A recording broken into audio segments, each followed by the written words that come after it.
సనాతన ధర్మంలో ఏ శుభకార్యం ప్రారంభించాలన్నా ముందుగా గణేశుడిని స్మరిస్తారు. మొదట గణపతి పూజ చేస్తారు. గణేశుడిని ప్రార్థించి ఆ పని శుభంగా, సక్రమంగా పూర్తవ్వాలని కోరుకుంటారు. గణేశుడు మరియు శివుడికి అంకితమైన ఎన్నో పండుగలున్నాయి. ఆ పండుగల్లో భక్తులు గణపతి బప్పాకు వ్రతం చేసి, పూజ చేసి మంగళాన్ని కోరుకుంటారు. అలాంటి వ్రతాలలో ఒకటి సంకష్టి చతుర్థి వ్రతం. సంకష్టి చతుర్థి ప్రతీ నెల కృష్ణపక్షంలో వచ్చే చతుర్థి రోజున జరుపుకుంటారు. పౌర్ణమి తర్వాత వచ్చే చతుర్థిని సంకష్టి చతుర్థి అంటారు. అమావాస్య తర్వాత వచ్చే చతుర్థిని వినాయక చతుర్థి అంటారు. ఈ విధంగా సంవత్సరంలో సుమారు 12 లేదా 13 సంకష్టి చతుర్థి వ్రతాలు ఉంటాయి. ఈ వ్రతం చేసేవారి అన్ని కష్టాలను గణేశుడి తొలగిస్తాడని నమ్మకం. అందుకే ఈరోజు మనం సంకష్టి చతుర్థి వ్రత కథ మరియు పూజ విధానం గురించి తెలుసుకుందాం. సంకష్టి చతుర్థి గురించి చాలా కథలు ఉన్నా ఇప్పుడు మనం అత్యంత ప్రసిద్ధమైన కథను తెలుసుకుందాం. సంకష్టి చతుర్థి వ్రతం ఎలా మొదలైందో చూద్దాం. ఒకప్పుడు భగవాన్ విష్ణు మరియు లక్ష్మీదేవి వివాహం నిశ్చయమైంది. పెళ్లి ఏర్పాట్లు జరుగుతున్నాయి. గణేశుడిని తప్పించి మిగతా దేవతలందరికీ పెళ్లి ఆహ్వానం పంపారు. పెళ్లి ఊరేగింపు బయల్దేరే సమయానికి గణేశుడు కనిపించలేదు. అందరూ గణపతిని ఆహ్వానించలేదా, ఎందుకు రాలేదు అని మాట్లాడుకున్నారు. ఈ విషయం అందరికీ తెలిసి అందరూ ఆశ్చర్యపోయారు. అప్పుడు దేవతలు భగవాన్ విష్ణువును అడిగారు, గణేశుడు ఎందుకు రాలేదు? విష్ణువు ఇలా అన్నాడు, మేము గణేశుడి తండ్రి శివుడికి ఆహ్వానం పంపాము. ఒకే కుటుంబానికి 2 ఆహ్వానాలు ఎందుకు? గణేశుడు తండ్రితో పాటు రావచ్చు అనుకున్నాము. అంతేకాదు, గణేశుడి భోజనం చాలా ఎక్కువగా ఉంటుంది కాబట్టి ఆలోచించాము. అప్పుడొక దేవుడు ఇలా అన్నాడు, గణేశుడు వచ్చినా మూషకంపై నెమ్మదిగా వస్తాడు. పెళ్లి ఊరేగింపులో వెనుకపడిపోతాడు. కాబట్టి ద్వారంలోనే కూర్చోబెట్టవచ్చు. ఈ మాటకు అందరూ అంగీకరించారు. గణేశుడిని పిలిచారు. ఆయన వచ్చాక ద్వారంలో కూర్చోబెట్టి మిగతా దేవతలంతా పెళ్లి ఊరేగింపుతో వెళ్ళిపోయారు. అప్పుడు నారదుడు అక్కడికి వచ్చాడు.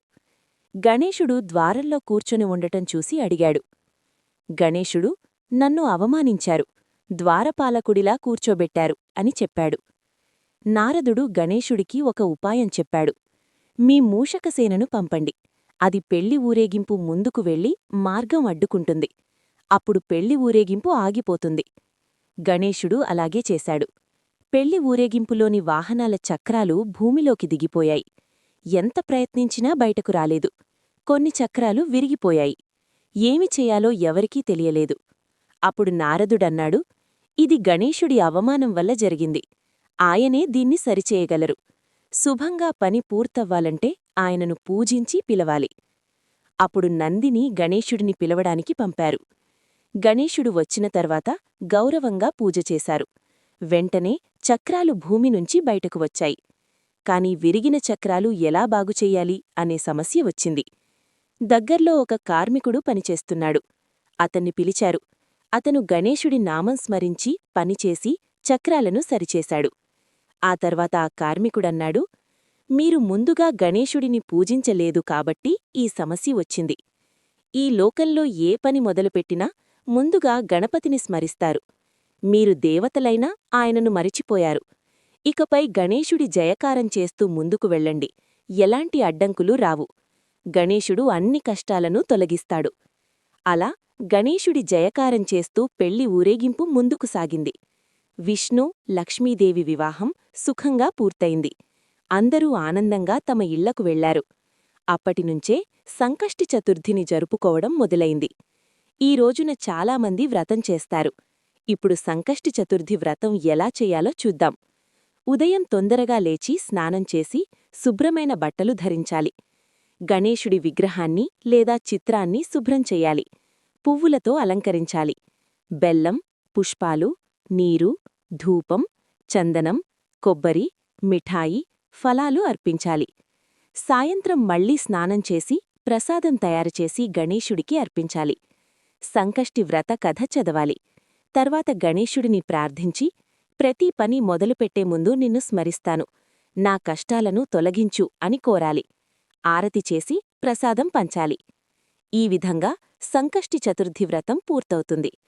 ధన్యవాదాలు. నమస్కారం.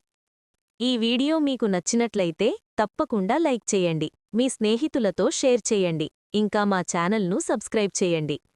జై బోలో విఘ్నహర్తాకి, జై బోలో గణేష్ మహారాజ్కి జై.